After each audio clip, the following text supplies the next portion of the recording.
At Bridgestone, we're dedicated to the goal of optimizing tire performance for every customer we serve. We hope you'll share this goal. Reaching it means quality customer service and greater satisfaction for you and the customers we both serve. Bridgestone truck tires are manufactured to exacting standards and are designed for many miles of safe and economical life. By properly mounting and inspecting each tire, you can help get more trouble-free miles out of every tire you install. The first step is good housekeeping. The dirt, dust, and debris that you clean up can never find their way into your mounted tires to weaken their seals and cause problems down the road. So keep your work area clean and orderly. Proper mounting is your job, and any important job requires knowledge, training, experience, and dedication. Be certain that you're familiar with the safety procedures which you'll need to follow to do your job well. Review the Rubber Manufacturers Association wall charts and read the RMA Care and Service of Truck Tires brochure available in your shop or from the RMA. They're important tools to reinforce your training so that you're doing the job right the first time. Follow OSHA charts at every point, in every job, in every shop. These important rules are in place to protect you, so always follow them carefully.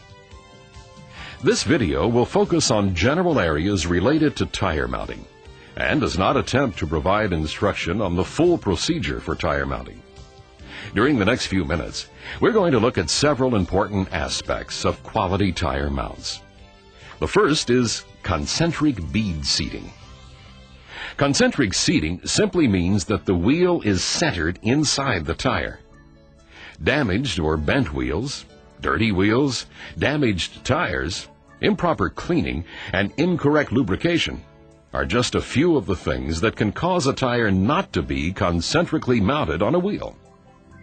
Any of these problems can cause a ride disturbance and shorten tire life due to irregular wear. After you've properly mounted the tire, carefully inspect the tire assembly for concentricity. Visually check to make sure the tire's beads are fully seated and that the beads have slid all the way up the ramp of the rim.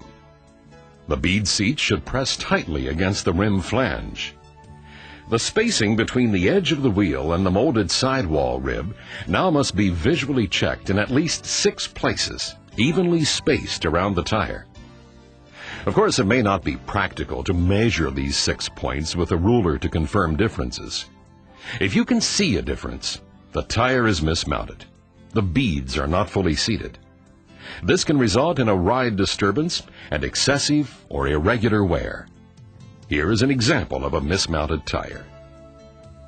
An easy way to remember what to do is CLAC.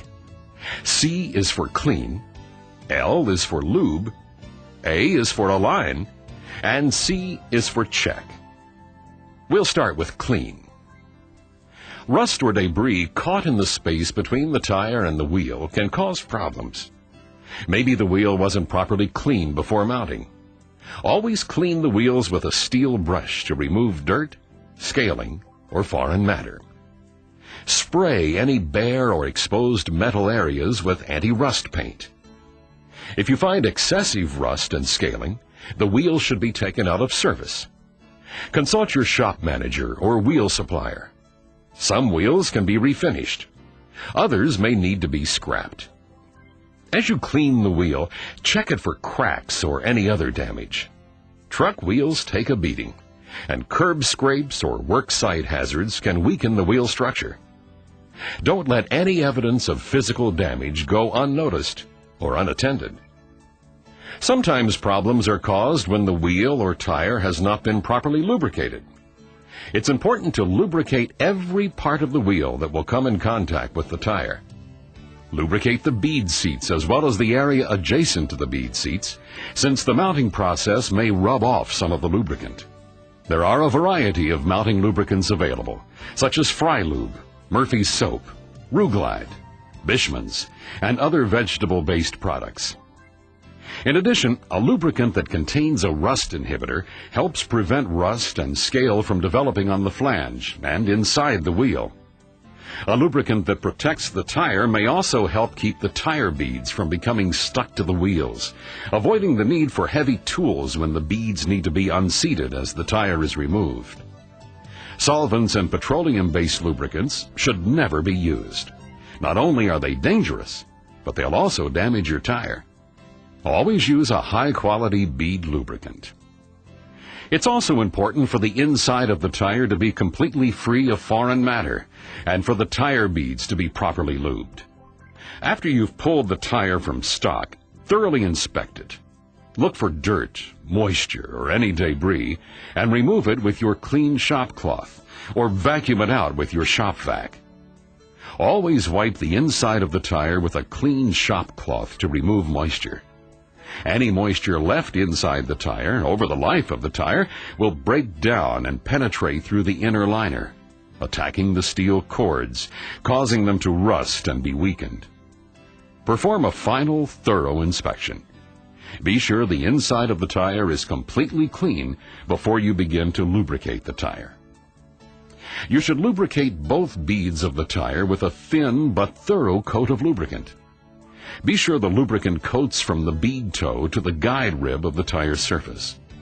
But do not allow the lubricant to puddle inside the tire. Remember, always use a high-quality lubricant.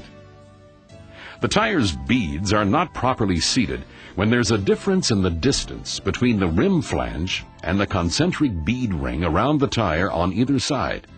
There's only one way to solve this problem. Remount the tire.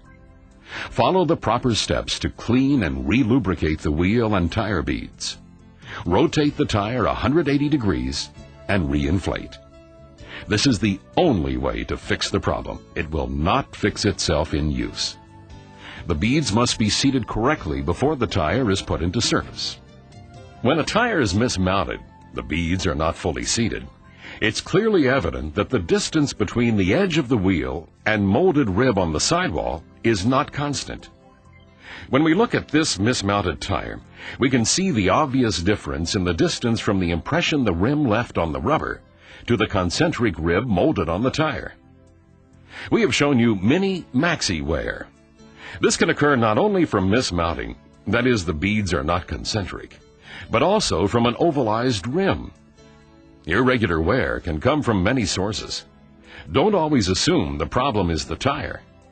The tire is only the messenger telling you there's a problem somewhere.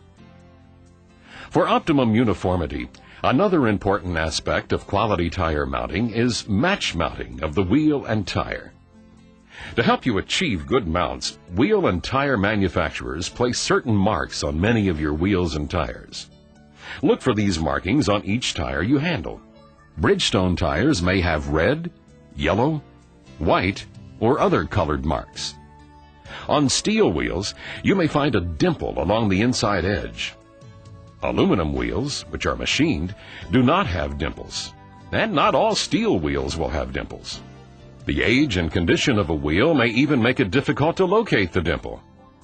The dimple represents the low point of the wheel at the time of manufacture, and you will line up this point with the red mark on the tire's sidewall, which represents the tire's high point, if the tire has a red mark.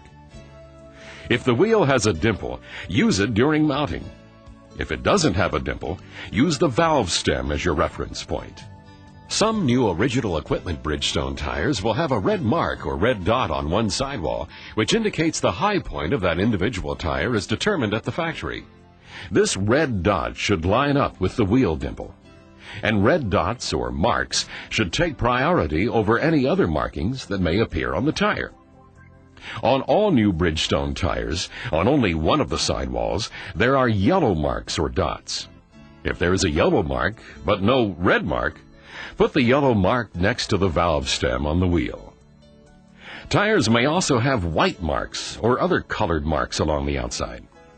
These marks, which relate to mold identifications, material codes, and other manufacturer identifications, can appear anywhere on the tire and are not used in mounting or balancing. So just ignore any colored marks on the tire other than the red or yellow ones. Remember, if the tire has red and yellow marks, use only the red mark and align it with the wheel's dimple or with the valve stem if the wheel has no dimple. If the tire has only a yellow mark, align the yellow mark with the valve stem of the wheel and disregard any other markings on the tire. The only exception is when you have rotated the tire 180 degrees to correct a non-concentric mount. To illustrate some of these possibilities, here again are examples you may encounter during typical tire mounting. Here you see the red dot matched to the dimple of a steel wheel. This is the preferred matching combination. The red dot matched to the valve stem of the steel wheel is appropriate in cases where there is no dimple. Here, the red dot is matched to the valve stem of an aluminum wheel. Remember, the red dot takes priority, and aluminum wheels, because they are machined, do not have dimples. For a tire which has no red dot, the yellow dot has been matched to the valve stem of a steel wheel. Here, a yellow dot has been matched to the valve stem of an aluminum wheel with no dimple. It's simple. Just follow the procedures shown on the Bridgestone wall chart. After mounting, further uniformity improvements on the vehicle may be obtained. On single tire applications, having the red mark on the tire, tighten the wheel nuts with the red mark at the 12 o'clock position. Gravity provides a small uniformity gain. On all dual tire applications, clock the adjacent tire and wheel assemblies so that the valves are approximately 180 degrees from each other. Earlier we referred to the valve stem. The new tire that you're installing deserves a new valve stem, or at least a new rubber grommet and a new valve core. Grommets deteriorate with age. They can get hard and brittle and crack. This will affect your seals. Make sure the rubber grommet and metal collar or nut are centered in the valve hole. Always finish tightening with a wrench, and don't overlook the importance of installing a new valve core. The metal valve cap acts as the final seal for your tire wheel assembly. It is the air in the tire that carries the load, and therefore correct inflation pressure is critical. Always refer to the tire manufacturer's inflation charts for the correct cold inflation pressure for each tire size and application you mount. Set the air pressure with an accurate gauge. Routinely use the master gauge in your shop to confirm that your gauge is properly calibrated. Incorrect inflation pressure will affect casing life and cause irregular wear on tires and result in ride disturbance complaints from your customers. Here's a simple way to double-check yourself. Just remember CLACK. C is for clean it, L is for lube it, A is for align it, and C is for check it. CLACK. Just clack it. Follow these helpful pointers in addition to the procedures and guidelines in your other training, and you'll find that you'll achieve quality mounts the first time. You can take pride in a job well done. Make every effort to see that your tires are properly mounted and well inspected. Your customers will enjoy better service from their tires when they've been properly mounted, and we'll all be rewarded with their appreciation and return business. And if you have any questions about truck tire care, mounting, or maintenance, contact Bridgestone or your Bridgestone representative. We'll be happy to help.